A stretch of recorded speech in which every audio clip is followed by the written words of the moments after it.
Hello and welcome back to Event Perspectives. My name is Rodney Hart, VP of Events at Rainfocus, and I think of all the different hats that I get to wear here, host of this series is definitely one of my favorites.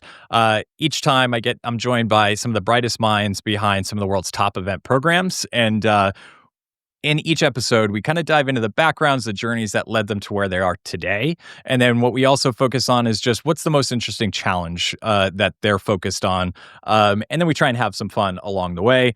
In this episode, I'm thrilled to be joined by Ghazwan Almoazen, and he's the Director of Global Experiential Marketing, Demand, and Communications at DocuSign. Ghazwan, welcome. How are you doing? Hi, Rodney. Thank you for having me. I'm doing well. Thanks for having me Great. today. Great. First and foremost, I got through the title. That was the part I think I was most nervous of stumbling on. And to kick things off, before we get into anything too serious, I'd love to start with an icebreaker question if you're ready. Absolutely. Let's do it. All right, cool. Let's go with, what is the worst item you've ever forgotten before a work event? That would be my iPhone charger. I want to know, how did you deal with that iPhone chart? Did you have someone that bailed you out in that situation, or what happened there? You can imagine I was in panic mode in airports, on planes, on the event venue, asking people to help with charge my iPhone, sticking up to the plug below that chair in that airport gate or in the venue. So that was a lesson that I will never forget. Again, like, always double check that you have your iPhone charger with you before you leave the house. I couldn't agree more. I had a similar situation where I was doing like a virtual recording with my phone, and it was going to be like 15 minutes. And the second we started going live, my phone gave me the low battery alert. So I've never, that feeling of just watching that battery bar and trying to figure out how much more time you might actually have. I want to know, how many chargers do you bring with you now? Because I'm guessing as an events person, you now over prepare. Exactly. I have the 1 meter, the half meter. I have the disposable batteries. I go fully prepared now. That's great.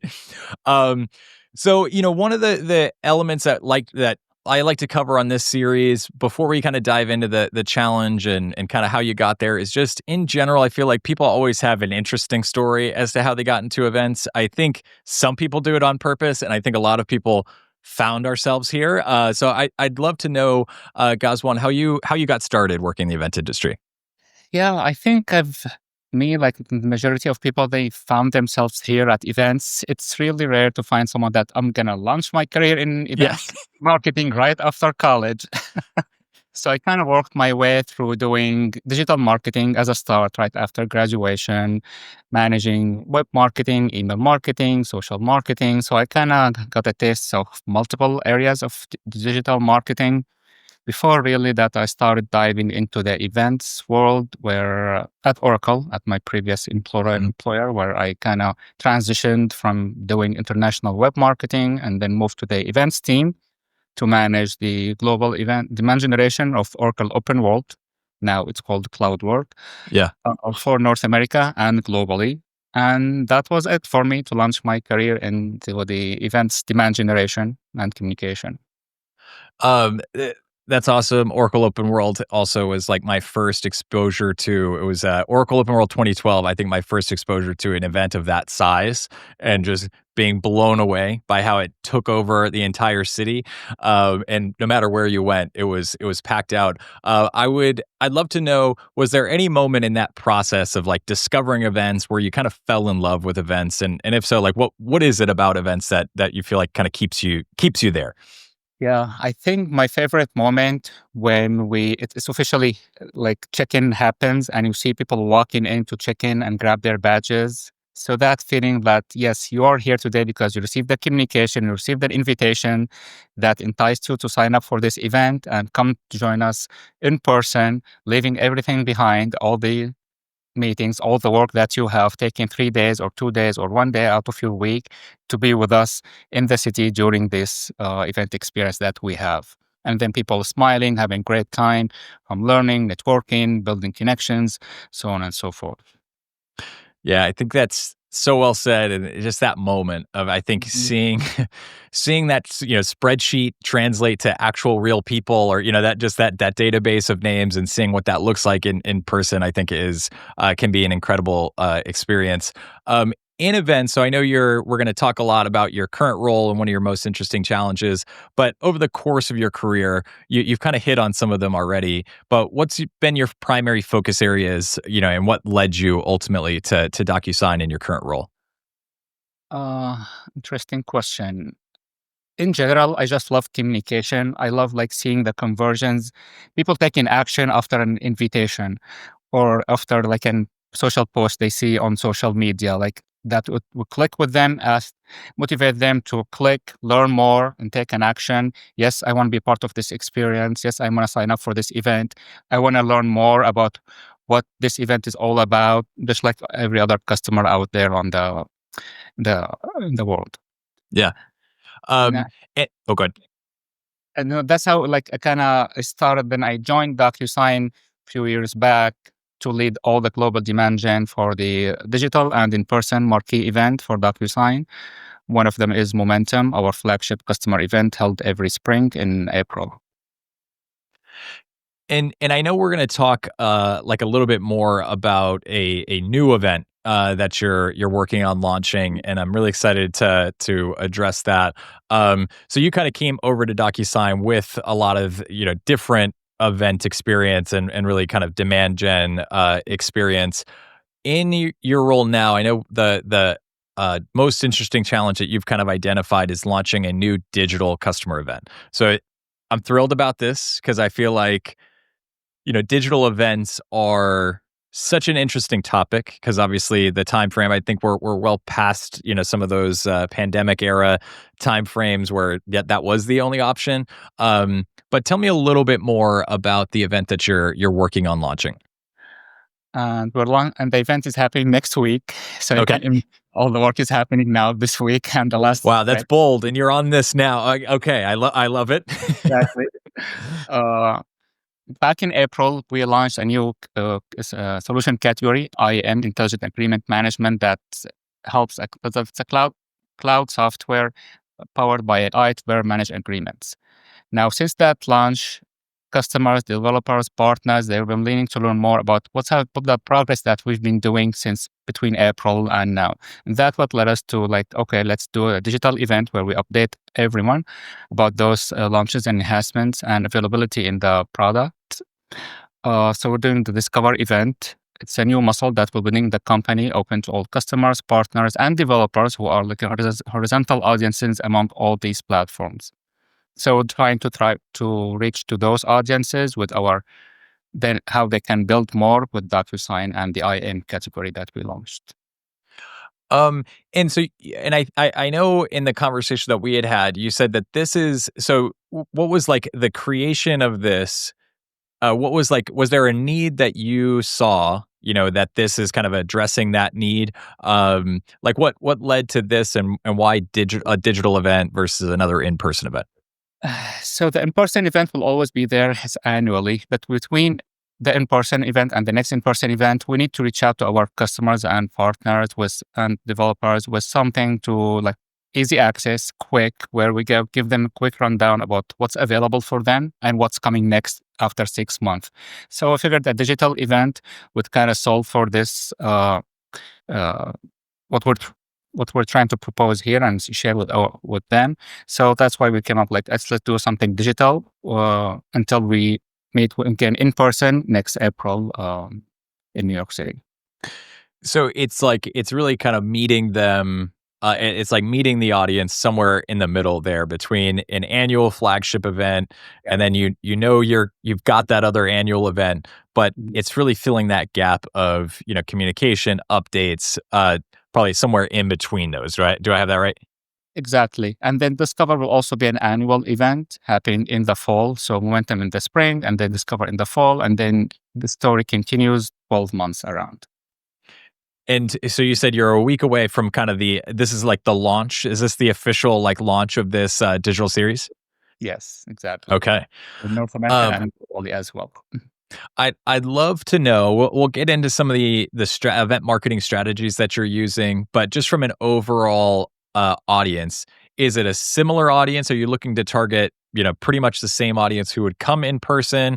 Um, are you seeing the ability to kind of reach a wider audience? Would be curious to just know from an event, a targeting perspective, like how many people, or like how does that differ the audiences? Yeah. For digital audiences, you cannot try to reach everyone since everyone will be attending at the leisure at their homes if they know about travel or booking airplanes or hotels or all of that. So we cannot try to reach all the broader audience that we have versus the in person where we start focusing on the local audiences and the surrounding areas where we're having that event. And based also, the other thing is about their engagement with us in the past, how many in-person events have they attended versus how many digital events they have attended. Online events, obviously, they don't have this FOMO experience that Right. the in-person events that offers from learning, networking, and then able just to have fun and be there with your peers and coworkers as well. In terms, so it's a wider audience. I'm curious, just from an event marketing strategy perspective, from the channels that you're using, are they same? Are they the same? Are they different? Like how are you thinking about those strategies around driving attendance and outreach for the event? Overall, the strategy was kind of the same, except for the in-person events, you have more leeway in promotion and more way to like play more with the content Mhm. because we're announcing more sessions, more speakers, more networkings, more activities, more things happening. Versus for the digital event, typically you have between 3 to 4 months to promote to market. You don't need more than a few cents to the audiences to get them engaged, sign up, and some reminders that this event is happening. Join us live or join us on demand after the event if it doesn't work for your schedule, of course. And that was going to be the other question I already forgot, which was cost. I would love to get your thoughts just in general around costs for virtual events. I know, again, around pandemic timeframe, I was responsible and working on a number of different big events and trying to figure out what's the balance. I'm curious, is there a cost to attend this event, and strategy or thoughts around that strategy in general, whether there is or isn't? Yeah, great question. So there is no cost to attend digital events, but there's always cost associated, and people tend to Right. forget that digital events are as expensive almost as in-person events now. Yeah. From the like recording events, editing, having your production agency, staffing, flying speakers in for the recording, doing all some kinds of rehearsals, reading, edits, all of that, reading the scripts, getting ready for the big moment when they all come together and speak at the event. So there's always that. And there's also the cost associated with the paid marketing that we do for the in-person Mhm. events. It tends to be a little bit higher than the digital events. But yeah, nothing comes for free. Yeah, it's so true. I know we had talked about this beforehand. I remember my first exposure and time working on virtual events and digital events, and I thought like, oh, this will be the in person parts of the harp. No, they're from cost to execution to stress level. Um, It's the same. y- exactly. Yeah, you have you have all of it the same. But I am curious, talking a little bit about that from an event execution Yeah. standpoint. Um, I've seen different experience. I'm curious to just know what the plan is for the event experience, and how you plan to keep attendees engaged through that event. Yeah, there's always this rule of thumb that you should design your events around your audiences, not your audiences around your events. Mhm. Making sure when you're planning this content, planning these events, that you really have that engaging content that they will be looking to attend, listen, and share on with their coworkers, with their networks, and benefit from, and help them do their jobs better every day. So that's really the key, the number one that we always should be going with. There is also that more communication, like especially post-pandemic, we feel that we need to share more communication to get people more engaged and more excited about attending. It's a competing industry. Everyone's having their events. And people used to say like, oh, summer is a kind of slow with events. We're seeing more events happening during the summertime than before. So always also like making sure that you covered all the bases with your communications, with your reminders, and market the event internally the same way you market the event externally, even to the company.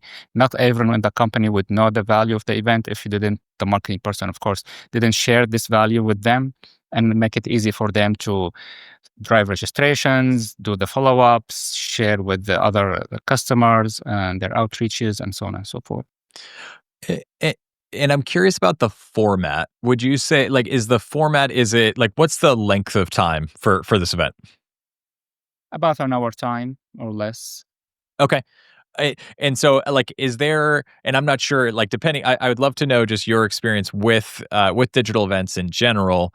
Have you seen longer? Like, do you have recommendations for anyone that's listening around length of time? What's too long, or what's a way of keeping some like what your expectation should be for a virtual audience? I know sometimes there can be a misaligned expectation between well, in person people go to 8 sessions, so virtually I should be able to get at least 4. Like I'm curious to get, your thoughts and advice for the audience around just, length of time recommendations and what you should expect. Yeah, exactly. It all depends on the content. So typically, if you don't have like lots of breakout sessions to offer, between 40 to 60 minutes max would be ideal for like one Mhm. hour type of event, leaving some time for Q&A and sharing perspective with the attendees online. If we have digital breakouts as well, so maybe shortening the keynote to 30 minutes, then making sure the breakouts aren't longer than 20 minutes with some break in between. If we have more than 4 breakouts, give the audiences some time just to relax and then recharge for the next breakout event. In the meantime, you can share with them additional resources, invite them to a digital lobby where they can network with other attendees. If there is a sponsors happening, sponsorships, you can also make sure that there is the booth. They can go check out the sponsors at the event. It all depends on how big and small the digital event is. Right. And here at Rain Focus, I'm often thinking about kind of registration strategies and how to go about that. I'm curious, how do you think of that digital registration process? Is it as short as possible? Like, what data are you collecting? You collecting less data than you would for the in-person event? I'm just curious, like the strategy around that as well. Less is always more when it Mhm. comes to registration for digital events. Like if you can Right. just bring away with email and first name and email, I would say go for that. In person is a different beast because we have to get a little bit more information since they're the attending on site. We need their like beyond their emergency contacts information. We need their, for example, sometimes we need their mailing addresses if we're mailing them incentives or swag pre-event. So it's a different case. But for digital, yes, of course, shorter is better. And it's kind of hitting on some of this, and I feel like you've already done a good job highlighting some of these. But I'd also just be curious to get your reflection on, pre-pandemic, pandemic, then post-pandemic, now living in the kind of post-pandemic era. How have the digital event execution strategies evolved? Like, are there any key learnings that you've taken away from, living now in kind of a post-pandemic timeframe? Definitely, we've seen huge growth in digital events from 2020 forward. Uh, it's not an option anymore. It's like a necessity. People are expecting to see something digital. If they cannot attend your in-person event, they will want to see something online, or whether it's a keynote, whether it's digital breakout, whether it's like news announcement, whatever you can offer to them that fits the need and makes the experience even better for those who who are not able to attend the in person. Definitely, there's a chance for digital events. There being lots of digital events out there, like I mentioned earlier. So it's key that you can differentiate yourself with the content you're offering and the communication that you're sharing with them, engaging with them, personalizing the emails, making sure it's scannable, it's fun, engaging, like just personalizing the emails by first name. Like 7 years ago, it doesn't work anymore. Doesn't Yeah. work. You're seeing more emojis, more fun ways to add the form from the sender box or the subject line, and so on and so forth. It's funny because I love hearing that, and I feel like I've seen it in my own inbox. The emoji. I'm curious. So, working now at DocuSign, I know director of communications. Demand and communication. I'm curious. Have you sent emails with emojis? I almost don't send emails without emojis now. That's awesome. Wait, do you remember the first email that you saw that was going out with an emoji? Like, do you remember that? What and if so, when was it?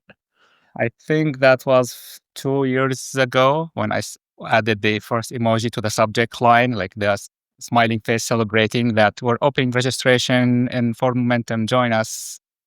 And then Uh, it go from there, like into adding to the body without overusing it, of course, being tasteful about yeah, in it. And it's like it adds to the message, doesn't take away from yeah. the overall message of the email. I love it. So you've heard it here first. If DocuSign can do it, now I'm thinking for my own events that I'm running. I'm like, we might have to be putting some more emojis, a little bit more life in that subject line.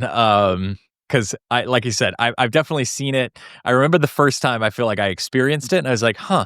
And now I totally agree. Like it does it gives a personality. So I love that. Give the personality, and also remember that we're talking to humans. Yes, it's Right. B2B, but it's human to humans behind this B2B. So this is how you build this connection, and this is how you Yeah. resonate with your audiences. That's such a powerful reminder because you can get a little bit lost, I think, sometimes, where at the end of the day, you are talking to other humans. So I love that. The other thing I love is event measurement. So I know you're thinking about this, but I'd love to know for this brand new event. And I think if I love event measurement so much that brand new events always make me a little bit nervous because there's no baseline. There's no. So I'd love to know when you're looking at this event, how are you looking to measure the success of it? So I measure everything.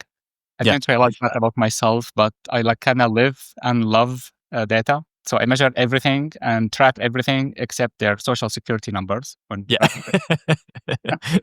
So the registrations, the attendance, the clicks, the reach, the conversions, the traffic from the website, the email to social, paid media, in product communication, everything they do.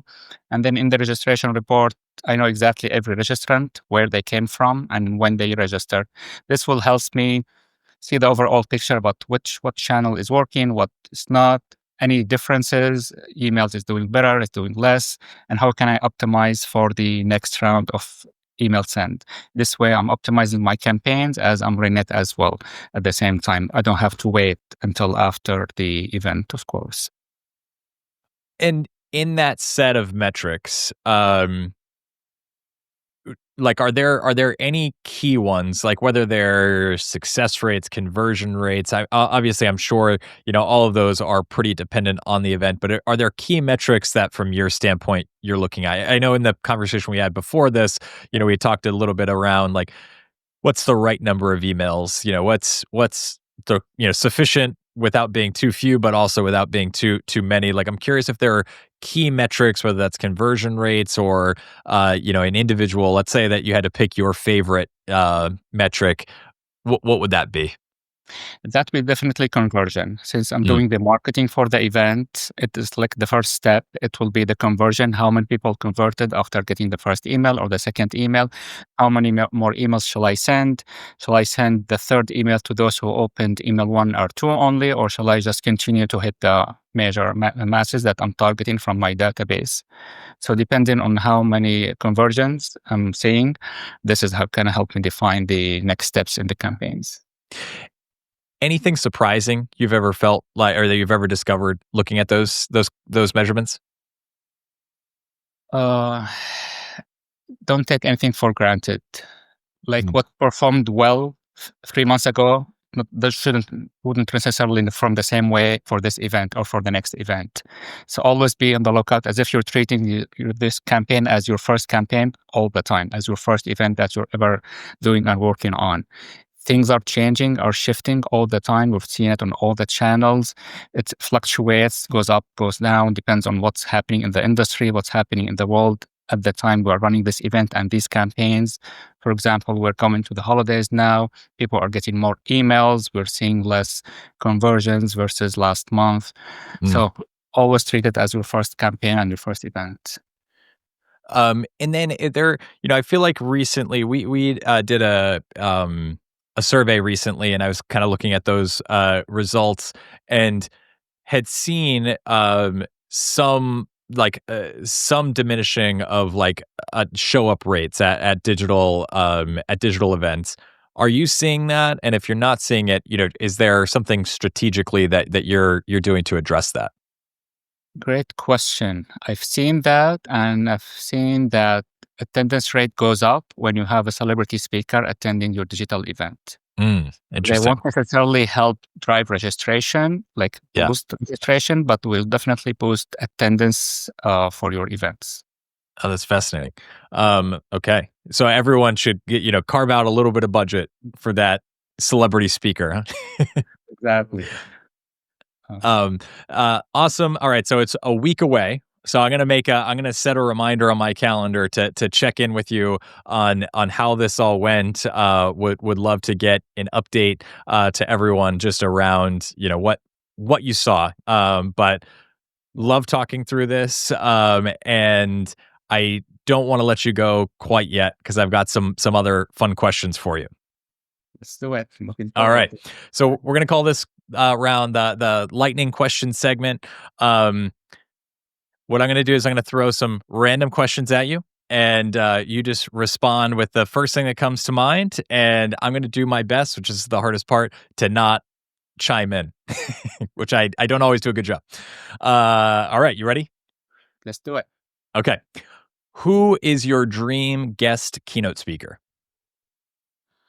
Uh, I want to say maybe Michelle Obama, since she's been on our list forever now to bring her to speak at our events. It didn't work out quite well, but I feel like everyone agrees that Michelle Obama is a great speaker, keynote speaker.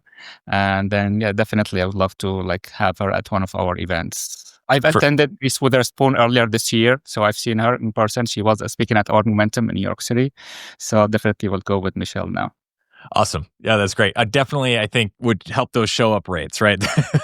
uh, True or false? You prefer small, intimate events over large scale ones? I would say true. Surprisingly, it's true. Like coming from Oracle, where we have this big, large events, 20K, 30K attending, now to like smaller, scalar events. I'm kind of liking more the small, intimate, because you can connect better on one-on-one, Yeah. get to know people. Uh, what is a book everyone should read? Book everyone should read. I want to say "Don't Sweat the Small Stuff" by Richard Carlson. Because in the event industry, you cannot control everything and everyone. You can only control your reaction to things. So that's definitely a good book to keep it healthy. Great advice. That might come in handy. That there might be one more section after this. Next question: air travel, window seat or aisle seat? Aisle seat, because all of the trips lately have been like long hours. So definitely aisles. I couldn't agree more. I do not want to be pinned in at the window. Give me the aisle all day. If you could host an event anywhere in the world, where would it be? That would be at the Marina Bay Sands in Singapore. One of Oh, my favorite places. Been there before, and I can't wait to go back. amazing. What is your favorite rain focus feature? A little self-serving. Everything. Yeah, I mean, InFocus is an all-in-one platform and solution. So I mean, all for InFocus can add the package. love it. True or false? You've hosted an event in more than 3 different countries. Oh, true. That was easy for you. I Exactly. think I picked 3, and I feel like based on your response, I should have picked more. Exactly. Add a zero maybe next to it. Yeah. What's your current favorite mobile app? I want to say TikTok because recently I started using TikTok to promote our events internally, create some excitement with our internal teams and the sales team for our events, and the Calm app, of course. Yeah, and I feel like those are on the opposite side of the spectrum, right? Exactly. Yeah, great. Yeah, you need the calm, I think, to offset the TikTok. And finally, closing event party, live music or DJ? Live music. I feel the DJ, they do a good job throughout the day, but at the end of the day, you just want to like unwind and have some live music. I couldn't agree more. Okay, Rodney, I have a question for you. Okay. All right. I think I'm ready. Okay, let's do it. I mean, it's only fair, right? If you were to go back in time, which decade would you go to and why? Okay. Which decade? I'm gonna have to think about it. Oh, this was a tricky one. Mhm. I want to go back. I'm gonna say the 70s because I think it's a time frame that when I've seen it in movies, it feels like a fun time frame. But it's also a time frame that I remember. I think enough that I could make some sound stock market investments. Well, I guess that's presuming I'm allowed to know what I know now. Yes, Yeah. you should. Okay. Okay. Um, because the 50s I wouldn't know, but the 70s I feel like there's a there's a couple of companies I'd for sure have my eye on. I love your thinking. I couldn't Yeah. agree more. 70s and 80s are the best times. Yeah. Um, oh, that's fun. You put me on my toes, Ghazwan. I was nervous. All right. Before I let you go, though, I do have one final question. It's the way that we've ended all of our episodes so far. Um, we've kind of hit on it. The event industry isn't for the faint of heart. It can be stressful. The heart rate can go like crazy. Um, but we both choose careers in this line of work. So I'd love to know what's your favorite piece of advice that you would have for fellow or aspiring event professionals. I would say embrace it all. Mm. You're not in it but alone. Everyone is in it. Everyone is in it to win it together. If we win together. And if we win less, we also win less together. I don't like to use the word fail because they will always Mhm. learn from our experiences, from our events. And don't forget to take care of yourself, especially like 2 weeks before the event. Remember that you come first and everything else can just wait until you feel better, especially when you're having this like stress from the events happening in a few days. Yeah. And I was just gonna say, and you take care of yourself 1 week out from an event. Gazwan, thank you so much for joining and participating. This was amazing and full of amazing insights. Thank you. Thank you for having me. It was a pleasure and definitely enjoyed my time with you today, Rodney. Awesome. And for those that are listening, thank you for joining another episode of Event Perspectives. If you're listening to this and curious about how you can participate, look at the link in the description here, and there is a place for you to let me know that you'd like to participate on one. All you need to know is what's the most interesting challenge that you're working on. Thank you very much, and we'll catch you in the next episode.